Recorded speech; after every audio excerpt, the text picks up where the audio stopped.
Hi everyone, কেমন আছো তোমরা? আচ্ছা, আমার হাতে কফি মাগ দেখে কি তোমরা ভাবছো যে আজকে আমি কফি বানিয়ে খাবো? একদমই না। আজকে আমি তোমাদের সাথে শেয়ার করব এই কফি বীজের উৎপত্তির পেছনে একটা রহস্যময় গল্প। গল্পটি শুরু আফ্রিকা মহাদেশের একটা ছোট্ট দেশ ইথিওপিয়া থেকে। সেখানে কালদিন নামে একজন ছাগল পালক ছিলেন। তিনি হঠাৎ করে কিছুদিন যাবত লক্ষ্য করছিলেন যে তার ছাগলগুলি একটা বিশেষ কিছু লাল ফল খেয়ে অনেকটা বেশি চঞ্চল হয়ে গেছে, আর রাতের বেলা তারা ঘুমোচ্ছেও না, অনেক লাফালাফি করছে, বলতে পারো অনেক এনার্জেটিক হয়ে গেছে। তো এই ঘটনাটি দেখে কালদি বুঝতে পারেন যে ওই ফলগুলোর মধ্যে নিশ্চয়ই বিশেষ কিছু আছে। তাই তিনি নিজেও ওই ফলগুলো ট্রাই করে এটা বলছেন যে তার মধ্যেকার ক্লান্তি ভাবও অনেকটা দূরে চলে গেছে।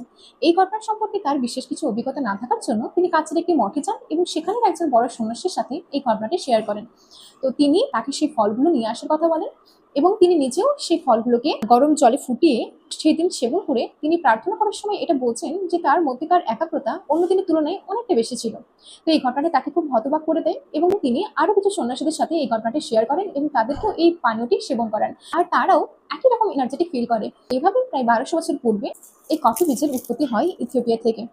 গল্পটি ভালো লেগে থাকলে অবশ্যই লাইক কমেন্ট শেয়ার করো। সবাই ভালো থাকবে, দেখা হবে নেক্সট ভিডিও।